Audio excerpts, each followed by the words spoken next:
Un établissement réputé depuis 1958, mais de moins en moins à la hauteur des attentes.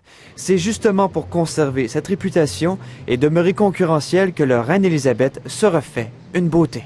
On maintient nos occupations et nos tarifs pas mal là où on veut être. Mais on ne peut pas se permettre de rien faire pour encore bien des années. Le propriétaire de l'hôtel, Ivan Wickenbridge, investira 140 millions de dollars pour y faire des travaux majeurs.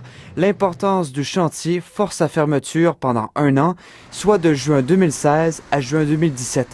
Ivan Way veut éviter les désagréments vécus au Château Frontenac à Québec. C'est difficile pour les opérations de recevoir des gens chez vous lorsqu'il y a du bruit, lorsqu'il y a de la poussière. Les visiteurs accéderont à l'hôtel. Pendant cette période, la façade et les premiers étages seront complètement transformés pour devenir un campus d'affaires. Une idée signée Sidley. Et la moitié des 950 chambres seront modernisées.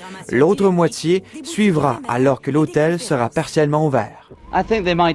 Et pour les amateurs, la chambre où s'est tenu le bed-in de John et Yoko, la 1742, sera préservée. Dommages collatéraux à venir toutefois, Montréal se retrouvera pendant 1 année avec près de 1000 chambres d'hôtel en moins. Éventuellement, la réputation de Montréal comme lieu de tourisme va gagner. L'été 2016, ça risque d'être un été où il vaut mieux réserver d'avance. Mais l'impact le plus dur, 600 personnes seront mises à pied temporairement, sans indemnité. On prévoit qu'il va y avoir plus d'emplois dans l'hôtel à la réouverture qu'il y en a en ce moment.